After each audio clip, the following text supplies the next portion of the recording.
नमस्कार। कक्षा 8 के सभी बच्चों को जय हिंद। उम्मीद करता हूँ कि आप सभी लोग ठीक होंगे। तो बच्चों, आज हम लोग एक नया चैप्टर स्टार्ट करेंगे, चैप्टर नंबर 5, आंकड़ों का प्रबंधन। तो अगर बच्चों आप लोग वीडियो पर नए हैं तो वीडियो को लाइक, सब्सक्राइब एंड शेयर करना बिल्कुल ना भूलें। तो बच्चों, आप सभी लोग नए पेज से डालेंगे चैप्टर नंबर 5, आंकड़ों का प्रबंधन, यानी कि डाटा हैंडलिंग। ठीक है, आप सभी लोग नए पेज से डाल लेंगे चैप्टर नंबर 5, आंकड़ों का प्रबंधन। ठीक है, यानी कि हम लोग इसको क्या कहते हैं, डाटा हैंडलिंग। क्या कहेंगे, डाटा हैंडलिंग। ठीक है, ये आप सभी लोग डालेंगे। इसके बाद आप इस लाइन को लिखेंगे, प्रायः हमें जो आंकड़े उपलब्ध होते हैं वह असंगठित रूप में होते हैं, जिन्हें यथा प्राप्त यानी कि रॉ डाटा कहा जाता है। बच्चों, जैसे कि आपको ये दिया जाए कि किसी विद्यालय में कितने छात्रों ने मैथमेटिक्स में कितने कितने नंबर प्राप्त किए हैं, तो वो डाटा आपके लिए असंगठित रूप में हो जाएगा। ये आपको नहीं पता है कि कितने छात्रों के 100 नंबर आए, कितने छात्रों के 90 से 100 के बीच में नंबर आए, कितने छात्रों के 80 से 90 के बीच नंबर आए, कितने छात्रों के 70 से 80 के बीच में नंबर आए। इससे आपको कोई भी पता नहीं चल पाएगा। तो इसे हम लोग क्या कहते हैं, असंगठित रूप कहते हैं, जिनको हम लोग रॉ डाटा कहते हैं। जैसे कि यहाँ पर आप इस चीज़ को देखेंगे, मैं यहाँ पर आपको दिखाता हूँ ताकि यहाँ पर आपके मन में ये डाउट क्लियर हो जाए कि रॉ डाटा होता क्या है। जैसे कि बच्चों यहाँ पर आपको दिखाया गया कक्षा 8 के 60 विद्यार्थियों द्वारा गणित में प्राप्त किए गए नंबर। तो ये जो आपको डाटा दिया गया है बच्चों, ये जो आपका डाटा है रॉ डाटा है। यहाँ पर आपको ये नहीं पता है कि किन छात्रों के 0 से 10 नंबर आए हैं, किन छात्रों के 10 से 20 के बीच में नंबर आए हैं, किन छात्रों के 20 से 30 के बीच में नंबर आए हैं, और कितने छात्रों के 30 से 40 के बीच में नंबर आए हैं, और कितने छात्रों के 40 से 50 के बीच में नंबर आए हैं। तो इससे आपको कोई भी आइडिया नहीं लग पाएगा। तो बच्चों, इसीलिए हम इनको क्या कहते हैं, रॉ डाटा, या फिर कह सकते हैं यथा प्राप्त डाटा। ठीक है, तो ये आपको अब डाउट आपका क्लियर हो गया होगा। ठीक है, अब बच्चों यहाँ पर आप एक लाइन और नीचे लिखेंगे ताकि आपका और डाउट क्लियर हो जाए। अर्थपूर्ण क्या लिखेंगे यहाँ पर, नीचे यहाँ पर आप लिखेंगे अर्थपूर्ण, क्या लिखेंगे, अर्थपूर्ण निष्कर्ष, अर्थपूर्ण निष्कर्ष निकालने के लिए हमें आंकड़ों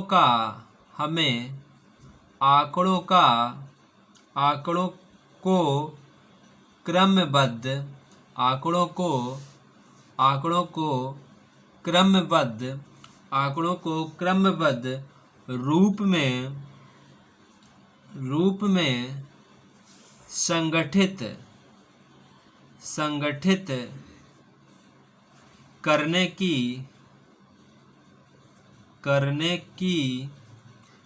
आवश्यकता होती है। ठीक है, आवश्यकता होती है।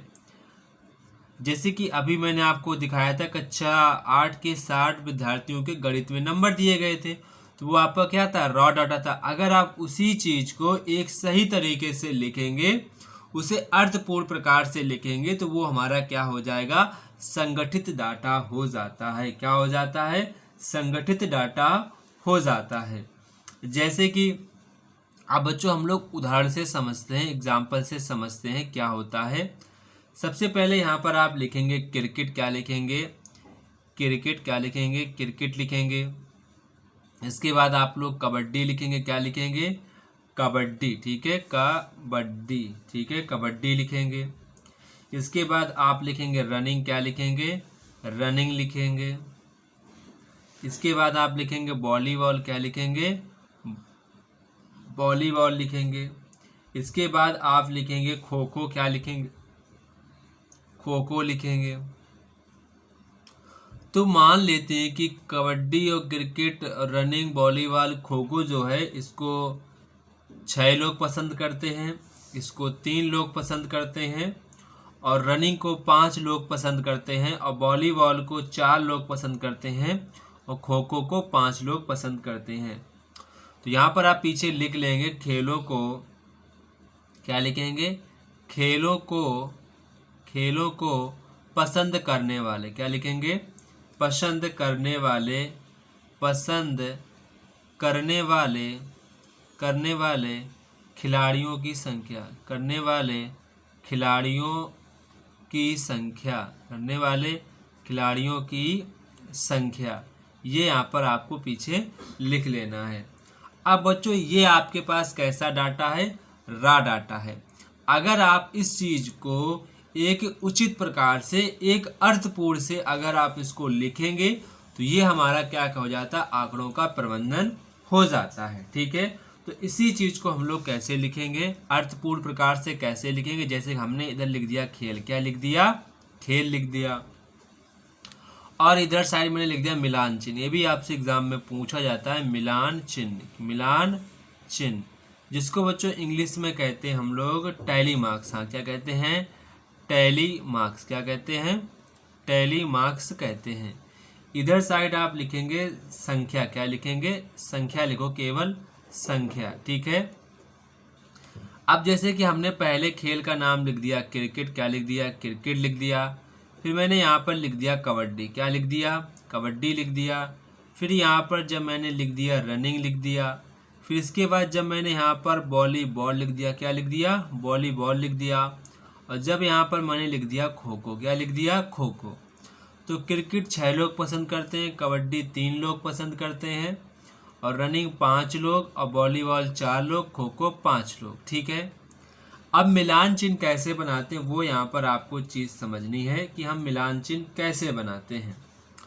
सबसे पहले 1 2 3 4, और 5वां जब आपका आएगा तो 5वां आपको इस प्रकार से कट लगाना होता है, जैसे कि यहाँ पर आपको दिखाएंगे, जैसे कि यहाँ पर देखो ये कट लग रहे हैं, इस प्रकार से आपको 5वां ऐसे यहाँ पर कट लगाना होगा। तो ये आपका 5 हो जाएगा, ये आपका 6 हो जाएगा। ठीक है, 5वां हमेशा ऐसे ही लगाना है। 3 है तो 1 2 3, अब ये 5 है तो 1 2 3 4, 5वां ऐसा आएगा। अब ये 4 है तो 1 2 3 4, ये 5 है तो 1 2 3 4 5। तो ये आपके टैली चिन्ह हो जाते हैं, यानी कि मिलान चिन्ह आपके ये हो जाते हैं। अब बच्चों इसका जो यूज़ है कहाँ पर होता है, जब बच्चों कोई भी आपके आस पड़ोस में या फिर आपने फ़ोन में देखा होगा डाटा एनालिसिस, क्या देखा होगा, डाटा एनालिसिस। जो लोग डाटा एनालिसिस में जॉब करते हैं तो वो इस चीज़ को जानते हैं कि हमें डाटा को कैसे रिप्रेजेंट करना है, ताकि जो हमारे कंपनी के ऑनर हैं, जो कंपनी के इंफॉर्मेशन को देखते हैं, वो कैसे जल्दी चीज़ों को समझ जाएं कि हमारी मार्केटिंग वैल्यू क्या चल रही है। तो डाटा को कैसे रिप्रेजेंट करना है ये चीज़ कहलाती है कि आंकड़ों का प्रबंधन। आप कैसे चीज़ों को रिप्रेजेंट कर रहे हैं। जैसे कि अगर कोई डाटा एनालिसिस होता तो आपको, जैसे कि मान लेते हैं मीशो कंपनी है, तो मीशो कंपनी की सेल, कपड़ों की सेल अलग चलती है, और फीमेल की सेल अलग चलती है, फ़ोन की सेल अलग चलेगी। तो अब जैसे कि मीशो कंपनी है, अब वो अपने 1 साल में चेक करेगी कि हमारा सबसे ज़्यादा कौन सा प्रोडक्ट बिका है और किस महीने ज़्यादा हमारा प्रोडक्ट बिका है। तो अगर वो इस चीज़ का डाटा किसी बंदे को देता है कि ये मेरा पूरे साल का डाटा है, इन चीज़ों का डाटा है, अब आपको एक मुझे आपको यहाँ पर ग्राफ बना के दिखाना है कि ताकि मैं चीज़ों को जल्दी समझ जाऊँ कि मेरे किस जो आपका मोबाइल का था, कपड़ों का था, जो भी हमारे उत्पाद थे, वो किस में सबसे ज़्यादा उनकी रुचि रही है, तो मैं उसी के अकॉर्डिंग नेक्स्ट ईयर उसी मटेरियल पर ज़्यादा काम करूं। तो ये बच्चों होता है डाटा का यूज़। डाटा सही मायने में हमको कम समय में समझने में आसानी होती है। जैसे कि ये तो बहुत छोटा डाटा है, अगर बहुत बड़ा डाटा होता तो अगर कोई ऐसे लिखता तो मुझे बार बार पढ़ना पड़ता, ये तो छोटा समझ गया, इतना समझ गया। अगर यही बड़ा डाटा होता तो क्या मैं ऐसे इसको समझ पाता, नहीं समझ पाता। जब फिर जो लोग डाटा एनालिसिस होते हैं वो डाटा को इस प्रकार से बनाते हैं। डाटा बनाने के बहुत से ग्राफ होते हैं, ऐसा नहीं केवल एक यही ग्राफ है। आपने सुना होगा दंड आलेख, बार आलेख, और आपका जो गोले में बनाया जाता है वो भी आपका एक ग्राफ ही है। तो कई सारे मेथड्स होते हैं जिनसे डाटा को एक अलग वे में रिप्रेजेंट किया जाता है ताकि हम उसको समझने में कम से कम टाइम लगे। तो अब हमारे ख्याल से आप चीज़ों को समझ चुके होंगे, ठीक है। अब बच्चों यहाँ पर सबसे पहले नीचे आप नोट में लिखेंगे, नोट में लिखेंगे, ठीक है, नोट में लिखेंगे प्रत्येक, क्या लिखेंगे, प्रत्येक, ये चीज़ें बहुत ज़रूरी हैं तभी मैं आपको समझा रहा हूँ। इस चीज़ को आपको बड़े ही अच्छे प्रकार से देखना है। प्रत्येक खेल के सामने, प्रत्येक खेल के सामने लिखी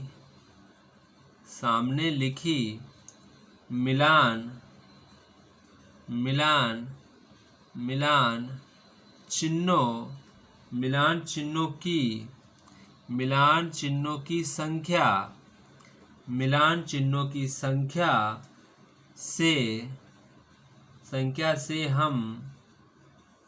हम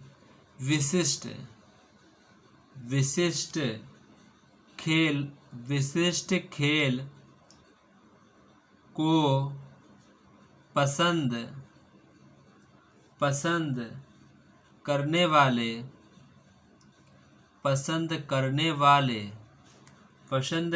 वाले विद्यार्थियों की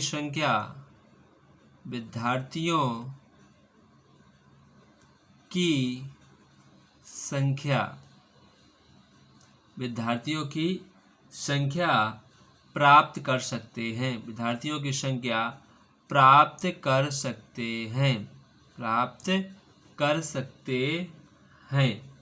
यह संख्या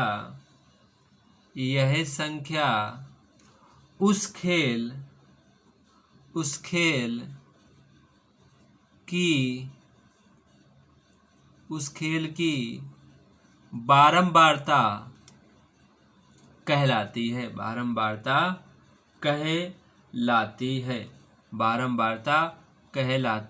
है, ठीक है, कहलाती है।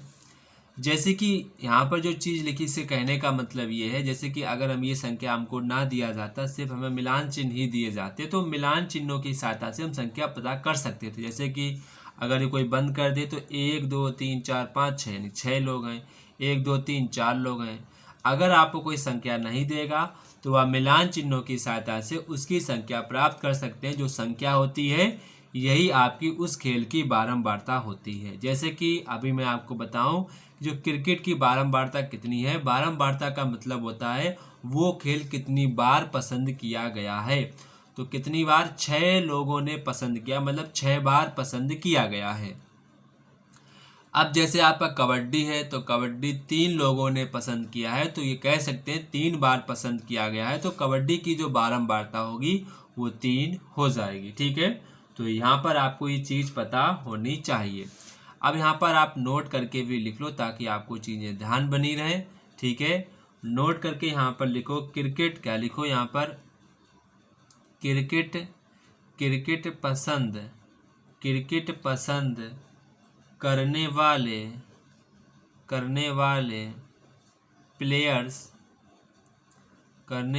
प्लेयर्स की बारंबारता।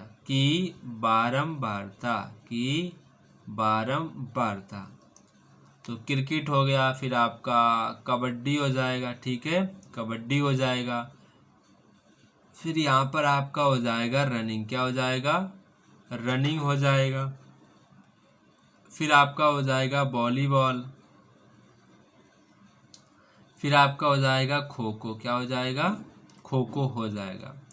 तो क्रिकेट को पसंद करने वाले कितने हैं, तो 6 लोग हैं, 6 से क्या हो जाएगी बारंबारता। ऐसे कबड्डी को पसंद करने वाले 3 लोग हैं तो 3 इसकी बारंबारता हो जाएगी, यहाँ पर आपको दिख रहा होगा, ठीक है। ऐसे जो रनिंग करते हैं, रनिंग की बारंबारता कितनी है, रनिंग की बारंबारता 5 है, 5 लोग पसंद करते हैं। ऐसे जो आपका वॉलीबॉल है, वॉलीबॉल 4 लोग पसंद करते हैं तो इसकी बारंबारता 4 हो जाएगी। इसी प्रकार जो आपका खो खो है, क्या है, खो खो है, तो खो खो की बारंबारता 5 हो जाएगी क्योंकि 5 लोगों ने पसंद किया है।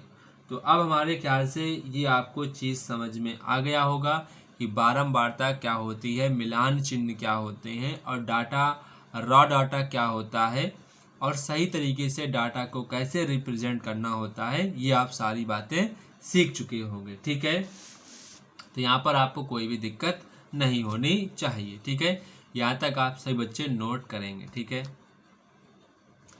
अब बच्चों यहाँ पर आप नेक्स्ट नोट लिखेंगे, बहुत ही इम्पोर्टेंट है, इस चीज़ को आपको भूलना नहीं है। आप नोट करके लिखेंगे, नोट करके लिखेंगे। उपरोक्त जो आपने उपरोक्त सारणी बनाई थी, जो अभी आपने ऊपर सारणी बनाई थी, उपरोक्त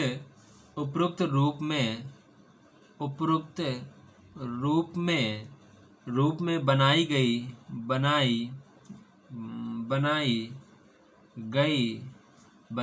सारणी, जो आपने ऊपर अभी सारणी बनाई थी, बनाई गई सारणी एक बारंबारता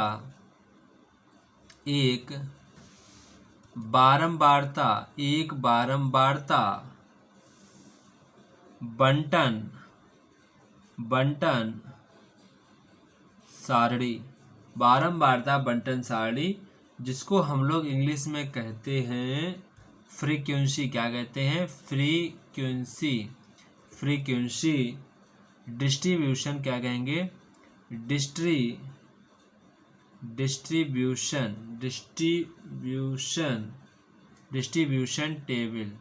डिस्ट्रीब्यूशन टेबल कहलाती है। जो आपने अभी ऊपर टेबल बनाई थी, ये बच्चों आपकी कहलाती है बारंबारता बंटन सारणी, आपकी कहलाती है। जो आपने अभी ये टेबल बनाई थी, इसी को हम लोग कहते हैं बारंबारता बंटन सारणी कहते हैं। ठीक है, तो यहाँ पर आपको कोई दिक्कत नहीं होगी।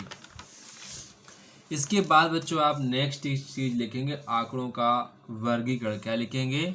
आंकड़ों का वर्गीकरण। क्या लिखेंगे? आंकड़ों का वर्गीकरण। ठीक है बच्चों, एग्जाम्पल के तौर पर आप लिखेंगे, उदाहरण लिखेंगे। यहाँ पर उदाहरण यहाँ पर आपको लिखना है, कक्षा 8th के 60 छात्रों द्वारा गणित में प्राप्त अंक। अब बच्चों मैं आपको चीज़ें ये पहले सिखा रहा हूँ ताकि आप जब एक्सरसाइज करें तो वहाँ पर आपको अपने आप में कॉन्फिडेंस बना रहे। ठीक है, सबसे पहले बच्चों आप लोग क्या करेंगे, जो यहाँ पर आपको ये नंबर्स दिए गए हैं, सबसे पहले तो ये लिखेंगे, कक्षा 8 के 60 छात्रों द्वारा गणित में प्राप्त अंक। ये आपने लिख लिया होगा। फिर इसके बाद यहाँ पर आपको 21 से लेकर यहाँ पर आपको 17 तक लिखना है। कहाँ तक लिखना है? 17। सारे नंबर्स लिखो अपनी किताब से देखकर। 21 से 21, 10, 30 ये सारे नंबर्स आपको लिखने हैं, 17 तक लिखने हैं। ठीक है, आप सभी लोग लिखेंगे, जल्दी से अपनी कॉपी फटाक से लिख लो। ठीक है, फटाक से लिखना है जल्दी से। ठीक है, आपको क्या करना है, इसी के नीचे ये मार्क्स लिख लेने हैं। वो मैं आपको जगह छोड़ देता हूँ कि आपने वो लिख लिए होंगे। इसके बाद बच्चों यहाँ पर आप हेडिंग डालेंगे, समूह। क्या डालेंगे? समूह डालेंगे। इसके बाद यहाँ पर आप डालेंगे टैली मार्क्स, जिसको इंग्लिश में कहते हैं मिलान चिन्ह। क्या कहते हैं? मिलान चिन्ह कहते हैं। इसके बाद यहाँ पर हेडिंग डालेंगे बारंबारता। क्या डालेंगे? बारंबारता हेडिंग डालेंगे। अब बच्चों यहाँ पर आप समूह का मतलब होता है, आप समूह बनाएंगे कि 0 से 10 कितने बच्चों नंबर प्राप्त किए, 10 से 20 कितने बच्चों नंबर प्राप्त किए, और 20 से 30 कितने बच्चों ने प्राप्त किए, 20 से 30 कितने बच्चों ने, और 30 से 40 कितने बच्चों ने प्राप्त किए हैं, और 40 से 50 कितने बच्चों ने प्राप्त किए हैं, और 50 से 60 कितने बच्चों ने नंबर प्राप्त किए हैं। तो ये आपको चेक करना होगा। जैसे कि बच्चों अगर मैं चेक करूं कि 0 से 10 2 बच्चों ने नंबर प्राप्त किए हैं, और 10 से 20 जो आपका है, जब आप डाटा देखेंगे 10 से जो 20 है, ये बच्चों 10 बच्चों ने नंबर प्राप्त किए हैं और 10 के 20 से 30 के बीच में 21 बच्चों ने नंबर प्राप्त किए हैं और 30 से 40 के बीच में 19 बच्चों ने नंबर प्राप्त किए हैं। 40 से 50 के बीच में 7 बच्चों ने नंबर प्राप्त किए हैं और 50 से 60 के बीच केवल एक बंदे ने नंबर प्राप्त किए हैं। तो जब हम इसका टैली मार्क बनाएंगे तो 1 2 3 4 5 1 2 3 4 5 तो 5 5 10 हो जाएंगे। इसके बाद 1 2 3 4 5 1 2 3 4 5 5 5 10 हो गए। 1 2 3 4 5 15 हो गए। 1 2 3 4 5 20 हो गए। एक आपका ये 21 हो जाएगा। इसी प्रकार मुझे 19 बनाना है तो 1 2 3 4 5 1 2 3 4 5 1 2 3 4 5 15 हो गए। 1 2 3 4 19 हो गए। अब मुझे 7 बनाने तो 1 2 3 4 5 6 7 और 1। तो ये बच्चों आपकी सारणी बन जाएगी। इसी को सारणी का नाम क्या है? बारंबारता बंटन सारणी नाम होता है। तो यहाँ पर आपको कोई भी चिंता करने की आवश्यकता नहीं, बहुत आसान है। बस आप इन टैली मार्क्स को करना सीख जाओ कैसे करते हैं। और ये बारंबारता होती है कितने बच्चों ने 10 से 0 से 10 के बीच नंबर प्राप्त किए हैं। ठीक है, तो यहाँ पर अब आपको कोई भी दिक्कत नहीं होगी। इसके बाद जो आप नीचे लिखेंगे उपरोक्त क्या लिखेंगे? उपरोक्त क्या लिखेंगे? उपरोक्त प्रकार के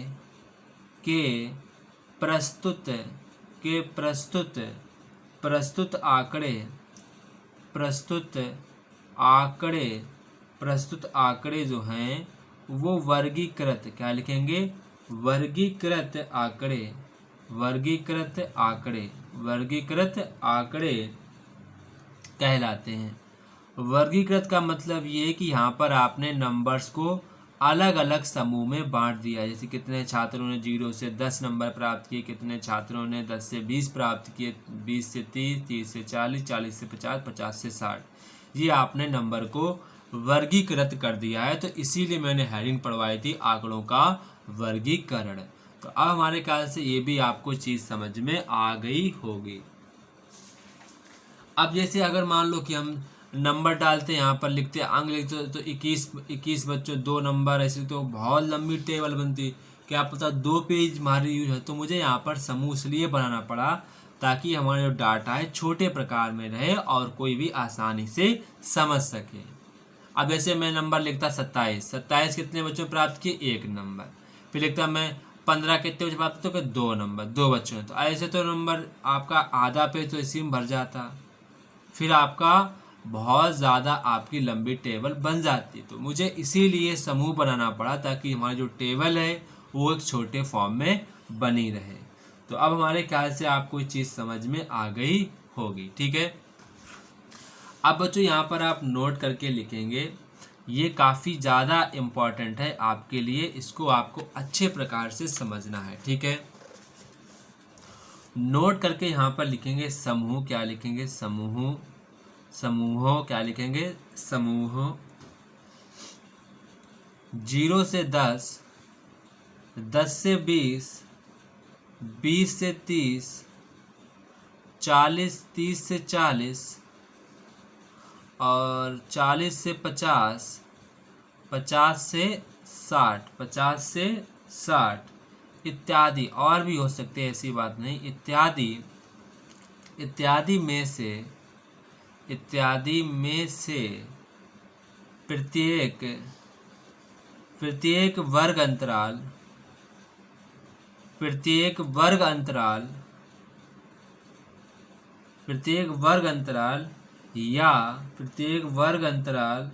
या वर्ग कहते हैं। इत्यादि में से प्रत्येक को वर्ग अंतराल या वर्ग कहते हैं। क्या कहते हैं? वर्ग कहते हैं।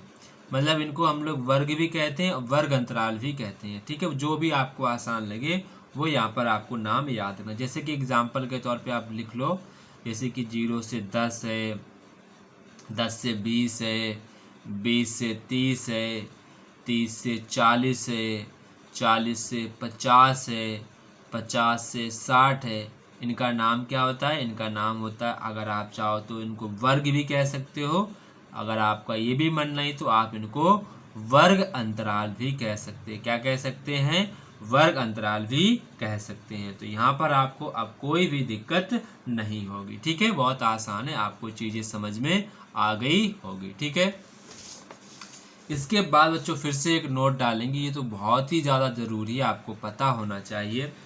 जैसे कि बच्चों आपका लिखा हो वर्ग, क्या लिखा हो, वर्ग। जैसे वर्ग आपका होता है 0 से 10, क्या होता है 0 से 10। हो सकता है आपका वर्ग हो जाए 10 से 20, क्या हो जाएगा 10 से 20 हो जाए।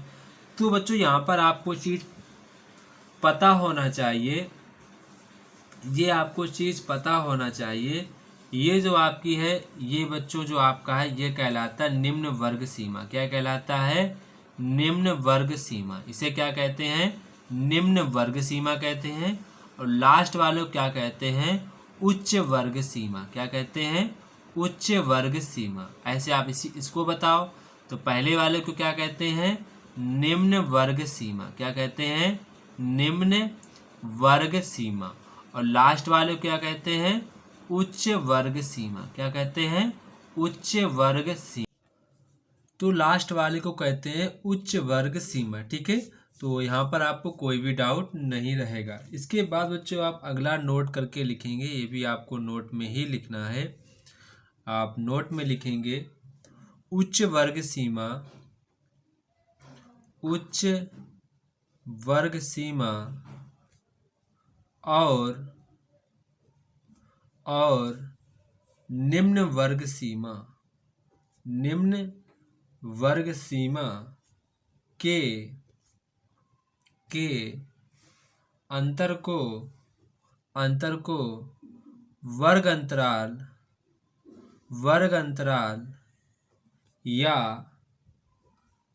वर्ग की चौड़ाई, वर्ग की चौड़ाई को इंग्लिश में कहते हैं विड्थ। क्या कहते हैं, विड्थ। या फिर हम लोग इसी चौड़ाई को कह सकते हैं माप। क्या कह सकते हैं, माप, मतलब कि साइज। क्या कह सकते हैं, साइज कहलाती है। ठीक है, साइज कहलाती है, साइज कहलाती है। अब जैसे बच्चों आप एग्जाम्पल से समझो, उदाहरण से समझ लो। जैसे कि मान लेते हैं मैंने कोई एक वर्ग ले लिया, वो वर्ग मैंने ले लिया 20 से 30। क्या ले लिया, 20 से 30। तो सबसे पहले आप बताओ जो 20 वाला यहाँ पर क्या कहलाएगा, निम्न वर्ग सीमा। क्या कहलाएगा, निम्न वर्ग सीमा, निम्न वर्ग सीमा। और जो आपका लास्ट वाला होगा वो आपका कहलाएगा उच्च वर्ग सीमा। ठीक है, अब मैंने आपको बताया कि चौड़ाई या फिर आप माप, इसी को आप माप भी कह सकते हो, इसी को बच्चों आप चौड़ाई भी कह सकते हैं। ठीक है, कोई इसमें दोहराई नहीं है। आपको ये फार्मूला तो पता ही हो गया कि उच्च वर्ग जो आपका सीमा है, उच्च वर्ग सीमा, और माइनस का निम्न वर्ग सीमा, निम्न वर्ग सीमा, निम्न वर्ग सीमा।